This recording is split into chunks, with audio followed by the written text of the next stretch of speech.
Assalamualaikum warahmatullahi wabarakatuh. Ketemu lagi dengan saya. Dimana lagi kalau bukan Kang Asep Ridwan Channel. Ketemu lagi di Pinky Room. Ruangan serba pink. Mohon maaf saya belum bisa syuting outdoor karena cuacanya mendung hujan selalu begitu. Jadi kita indoor saja. Yang penting kopi mana kopi sekarang lagi ngetren tuh di para reaktor bule ya. Jadi kalau mau reaction video Indonesia ya kopi mana kopi. Jadi kadang-kadang aneh juga ya di YouTube itu. Mungkin termasuk saya yang aneh. Saya kok suka ngelihat orang yang lagi nonton, jadi suka nonton orang yang lagi nonton. Aneh gak? Suka nonton orang yang lagi nonton ya. Tapi seru sih gitu, ngelihat mereka, wow gitu. Apakah mereka dibuat-buat atau enggak, tapi seru gitu. Yang penting jangan suka ngintip orang yang lagi ngintip, wah itu bahaya. Ya bagi teman-teman sekarang yang lagi bekerja, semangat bekerjanya. Bagi teman-teman yang sedang berbisnis itu luar biasa, ngeri-ngeri sedap ya. Dan bagi Anda yang teman-teman yang sedang menghadapi masalah, jangan sampai kendor. Masalah itu datang, masalah itu diciptakan untuk membentuk kamu menjadi lebih kuat, menjadi lebih sabar, menjadi lebih hebat. Ngomong sih gampang Kang. Bener. Ngomong sih gampang, tapi faktanya. Tapi setiap orang pasti mengalami masalah, bener nggak? Ya, gitu. Mumet juga kalau ada masalah, kalau kita tidak tahu triknya bagaimana cara menghadapi masalah. Tapi sebenarnya begini, kalau menurut pengalaman saya, pengalaman terapi nih ya. Jadi setiap orang yang punya masalah biasanya mereka sebenarnya tahu cara ngatasi masalahnya, itu tahu.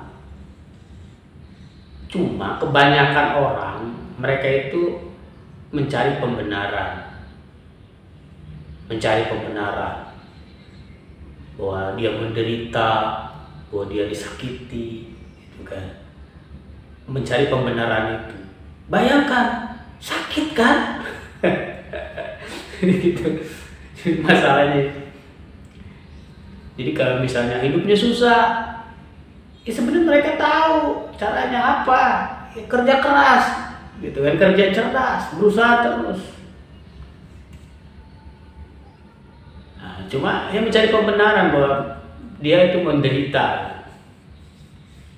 Itu kebanyakan yang datang ke tempat saya. Jadi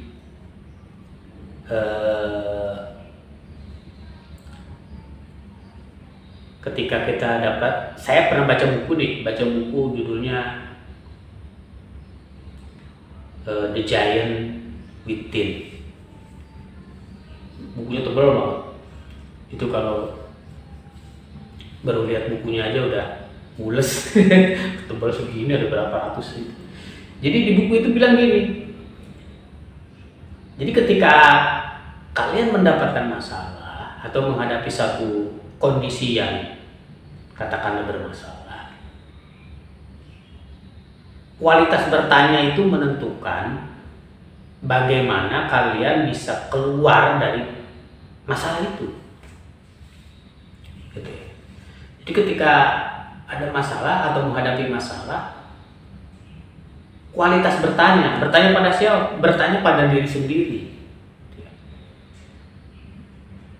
Maksudnya gimana? Kalau dia melakukan pertanyaan-pertanyaan yang berbobot, yang problem solving, dia makan problem solving atau yang bisa mengatasi masalah, maka dia akan cepat keluar dari masalah itu. Ada dua sih ininya, apa namanya, pertanyaan yang dihindari dan pertanyaan yang harus dilakukan. Mana dulu nih? Pertanyaan yang harus dilakukan ya.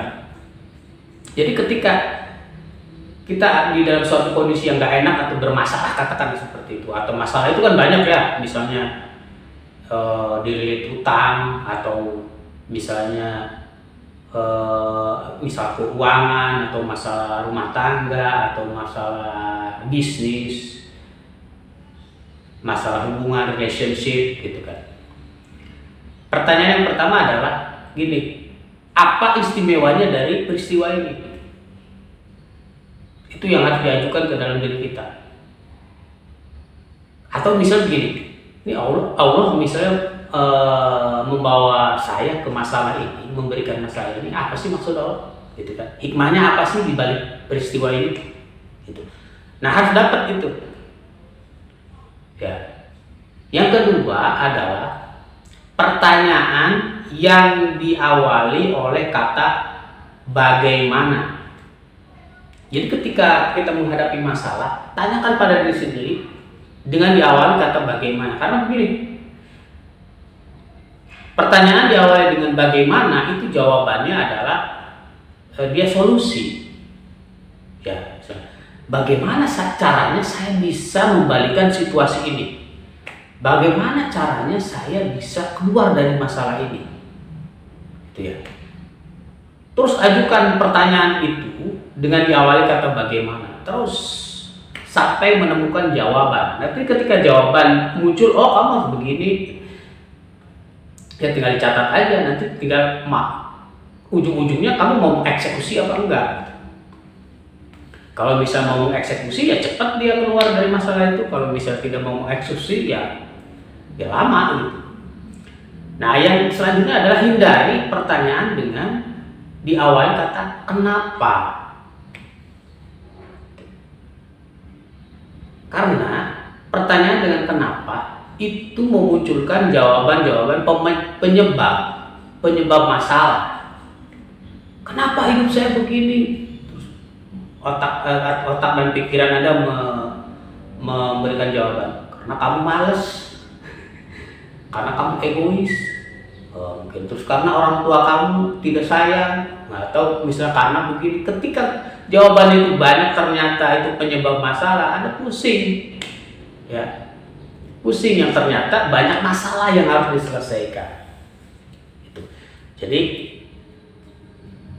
kenapa seperti itu? Karena kerja otak itu seperti jaring, ya, jala, dia satu sama lain itu dia nyambung. Gitu. Contohnya misalnya bayangkan misalnya satu kata aja, Palu. Ketika kita menyebutkan kata Palu, maka terbayang, oh Palu itu sebuah kota yang ada di Sulawesi. Oh kemarin saya pernah beli Palu. Oh kemarin ada ketelan Palu, misalnya gitu kan. Jadi segala hal yang bersangkutan dengan Palu dia akan muncul gitu, karena dia kayak jaring gitu, kayak jala, sama menyambung. Sama ketika Anda mempertanyakan dengan kenapa, oh masalahnya begini, nanti masalahnya begini, muncul banyak sekali masalah yang tentunya tidak bisa diselesaikan. Tapi kalau misalnya dengan bagaimana, itu juga sama. Ketika solusi itu muncul, nanti solusi ini datang, solusi ini. Gitu ya, kira-kira saya akan lanjutkan ngopi dulu. Jadi bagi Anda teman-teman yang sedang menghadapi masalah, semangat terus, guyur terus diri Anda dengan pertanyaan, bagaimana caranya saya membalikan situasi seperti ini? Bagaimana saya merubah masalah ini menjadi sebuah peluang dan sebagainya. Awali dengan kata bagaimana. Itu saja, saya mau ngopi dulu ya. Kayaknya udah mulai dingin. Assalamualaikum warahmatullahi wabarakatuh. Semangat.